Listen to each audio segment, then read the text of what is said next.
Bayangkan korang tak pernah melihat. Dari kecil mata korang tak pernah terbuka dan korang diberi pegang satu objek. Sensasi tangan korang bagi tahu objek yang korang sentuh itu ada bahagian tajam. Sakit dipegang. Dia ada bahagian melengkung, rasa licin disentuh. Soalan dia, bila korang yang tak pernah melihat ini pegang objek tersebut, adakah korang dapat bayangkan imej bentuk objek tersebut dalam otak korang? Tapi korang tak pernah tengok apa-apa imej sejak daripada lahir. Jadi macam mana korang nak bayangkan imej objek tu kan dalam otak korang? Okey, tak apa. Andaikan otak korang memang merakam maklumat tentang objek tersebut, tak kisahlah macam mana, tapi maklumat objek itu ada dalam otak korang. Dan katakan tiba-tiba korang boleh melihat. Penglihatan anda pulih tiba-tiba.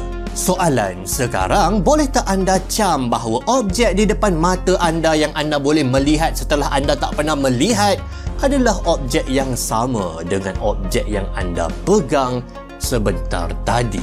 Ini adalah antara soalan yang tersusah di dalam sains yang tidak dapat dijawab sampai sekarang. Pertama, realiti objek yang dipegang digenggam dalam tangan kalau objek tu kecil lah. Itu saja realitinya dah berbeza dengan imej objek yang kita nampak depan mata. Sebab bila kita pandang objek tersebut, sentiasa ada bahagian yang tersorok, bahagian belakang objek. Jadi imej objek tersebut dalam pandangan kita sentiasa tak lengkap. Tapi bila kita genggam objek tu, sentuhan kita merangkumi keseluruhan bahagian objek, depan belakang, atas bawah. Jadi sebenarnya kan, ingatan orang buta tentang satu objek itu boleh jadi lebih hebat daripada ingatan orang yang melihat. Orang yang melihat dia sentiasa bayangkan imej objek yang tak lengkap. Tapi orang buta dia bayangkan sensasi keseluruhan sentuhannya terhadap objek. Dan bukan tu je, orang buta ni dia ada kelebihan hebat yang jadi kelemahan orang yang boleh melihat, iaitu orang buta mereka tak tertipu dengan penglihatan mereka. Ini eksperimen yang korang boleh buat dengan member ke, dengan suami isteri korang ke. Minta diorang angkat tangan ke depan, kemudian minta diorang tengok tangan tu betul-betul. Kemudian korang tampar salah satu tangan tersebut dan korang suruh diorang bagi tahu tangan mana yang kena sentuh, kanan ke kiri. Bila korang dah buat, korang suruh pasangan korang tu silangkan tangan. Jangan lupa suruh dia teruskan pandang tanpa henti. Kanan, kanan, kiri. Kanan, kiri,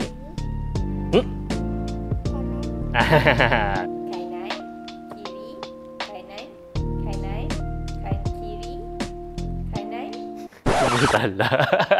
Orang yang melihat akan mudah kena tipu sebab mereka berfikir menggunakan mata, bukan menggunakan sentuhan. Ini kawan saya buat sendiri dengan OKU penglihatan. Tengok apa beza dia. Kiri, kanan, kiri, kanan. Kanan, kiri, kanan, kiri, kanan. OKU penglihatan tak tertipu bila tangan mereka disilangkan sebab mereka berfikir guna sentuhan, bukan guna penglihatan. Kawan OKU kita ni memang special, malah mereka sebenarnya sedang belajar Al-Quran di bawah usaha oleh Maktab Tarbiyah Ibni Ummi Maktum OKU. Sasaran kelas ini diadakan di kawasan PPR yang mana ramai orang buta duduk di sana. Jadi kita nak buat kelas dekat PPR tu supaya orang-orang buta tersebut dia orang tak perlu pergi jauh. Dan bila kita bawa kelas Al-Quran buat di tempat mereka, kita boleh ajar Al-Quran dengan lebih kerap. Kini sedang berlangsung kelas pertama yang dibuat di PPR Lembah Subang 2 dan akan dikembangkan ke tempat-tempat yang diduduki orang buta. Jadi saya nak ajak anda semua untuk bantu kita kumpulkan dana untuk kempen ni. Jadi klik pada link yang disediakan, kita bantu kempen ini insya-Allah. Sebenarnya kan, bila manusia kehilangan satu deria, katakan deria penglihatan, Apa jadi kepada deria-deria lain? Saintis yang buat kajian panjang pada orang buta kemukakan 3 hipotesis. Hipotesis pertama adalah deria-deria lain jadi makin teruk. Hipotesis yang kedua kata deria-deria lain tak jadi apa-apa perubahan. Dan hipotesis yang ketiga kata deria-deria lain akan berfungsi dengan lebih tinggi untuk menampung kekurangan ketiadaan satu deria. Mana satu yang betul? Makin banyak eksperimen dibuat, saintis mendapati hipotesis yang benar adalah hipotesis ketiga. Dan ini sangat-sangat menarik ya. Kalau superhuman, manusia super Ubermensch adalah manusia-manusia yang memiliki kebolehan lebih tinggi daripada manusia-manusia biasa yang lain, maka kita boleh kata orang buta sebenarnya mereka adalah superhuman. Deria pendengaran orang buta adalah lebih tinggi daripada deria pendengaran orang yang ada penglihatan. Orang buta mampu menapis bunyi-bunyi yang berbeza dengan kadar yang lebih tinggi. Mereka lebih sensitif dengan perubahan frekuensi dan mereka mampu menangkap frekuensi yang lebih kecil yang kita orang yang boleh mendengar biasa tak perasan pun frekuensi tersebut. Kalau orang melihat, kita ada konsep resolusi image. Lagi tinggi resolusi, lagi jelas image tersebut. Bagi dunia orang buta, mereka ada resolusi pendengaran. Ada audio yang tinggi resolusi, ada audio yang rendah resolusi. Mereka boleh tangkap suara yang kabur, yang samar-samar lebih baik daripada orang melihat. Bila subjek ujian dikelilingi oleh pembesar suara atas, bawah, kiri, kanan, orang buta mampu untuk menangkap sumber suara tersebut dengan sangat tepat. Dan eksperimen ini juga bagi tahu walaupun orang buta tersebut tak pernah melihat dunia ini, mereka faham, mereka tangkap peta ruang 3 dimensi dunia. Dan dapatan yang sangat-sangat buat aku kagum adalah orang buta ni hidup mereka bukan berkait rapat sangat dengan ruang. Sebab mereka tak nampaklah ruang dekat sekeliling kita, tetapi hidup mereka lebih berkait rapat dengan masa. Diri mereka mengesan rangsangan masa lebih daripada rangsangan ruang. Jadi kalau ada audio, ada suara yang datang kepada mereka, mereka bukan fikir okey audio ni datang daripada sumber yang jauh, datang daripada sumber yang dekat. Itu ruang. Tapi mereka fikir bahawa audio ini datang dulu, audio ini datang kemudian.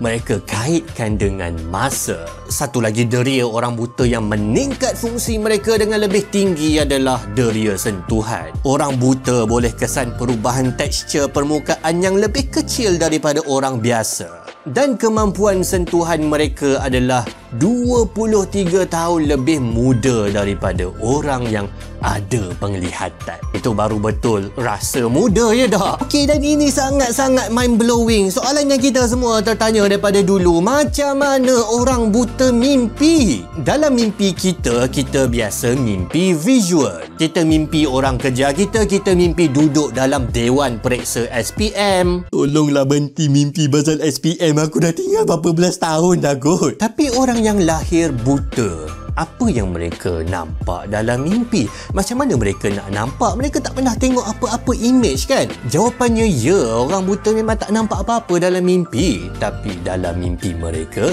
otak mereka mainkan memori sentuhan dan pendengaran. Mereka mimpi dengan mereka ingat pasal sentuhan. Kalau mereka mimpi apa-apa, mereka bukan bayangkan image objek tersebut. Ingat, image objek adalah sentiasa tak lengkap. Tapi mereka bayangkan, mereka ingat maklumat sentuhan objek tersebut. Dan ini lagi satu yang buat saya rasa sangat-sangat mind-blowing. Indahnya ciptaan Tuhan ni. Orang buta, dia orang tahu pasal bayang-bayang. Bila saya tahu benda ni, saya macam mana orang buta boleh tahu pasal bayang-bayang? Bayang-bayang ni bukan hanya ciri-ciri penglihatan je ke? Bayang-bayang adalah kawasan yang tak terkena cahaya. Dia kawasan yang gelap, kawasan yang sifat visualnya adalah negatif. Macam mana orang yang tak pernah melihat boleh tahu pasal bayang-bayang? Ya, orang buta tahu pasal bayang-bayang. Tapi konsep bayang-bayang yang mereka tahu lain sikit dengan kita. Bayang-bayang bagi mereka adalah sensasi rasa sejuk, rasa selesa. Bila mereka berjalan di tempat yang panas, tiba-tiba rasa sejuk. Inilah konsep bayang-bayang bagi orang buta. Kesimpulannya, saya rasa memang tak molek untuk kita panggil orang yang tiada penglihatan sebagai orang kurang upaya. Macam yang kita bentang tadi, untuk beberapa aspek, mereka ada kelebihan deria yang lebih tinggi daripada kita. Jadi apa? Orang ketinggian upaya. Tapi yang lebih tepat adalah mereka kelainan upaya. Mereka alami keindahan dunia ciptaan Tuhan ini dengan sensasi yang berbeza rasanya dengan kita. Termasuklah cara mereka mimpi pun lain dengan kita. Adakah mimpi kita lebih baik daripada mimpi mereka? Tak. Dia berbeza. Yang penting, kelainan bukan bermakna kekurangan. Jadi itulah dia sedikit sebanyak penerokaan kita terhadap topik orang buta ini. Satu topik yang sebenarnya sangat-sangat menarik bagi saya, terutama sekali kalau kita bacalah buku berkenaan dengan neuroscience. Kajian terhadap orang buta dia sangat-sangat menarik. Jadi saya harap perkongsian saya ini bermanfaat kepada anda. Kalau anda rasa macam tu, jangan lupa untuk like, share dan subscribe. Dan kalau anda nak menyokong saluran ajar dengan lebih lagi, boleh consider, boleh pertimbangkan untuk tekan butang join, support. Sangat-sangat membantu. Kita jumpa lagi, insya-Allah. Assalamualaikum.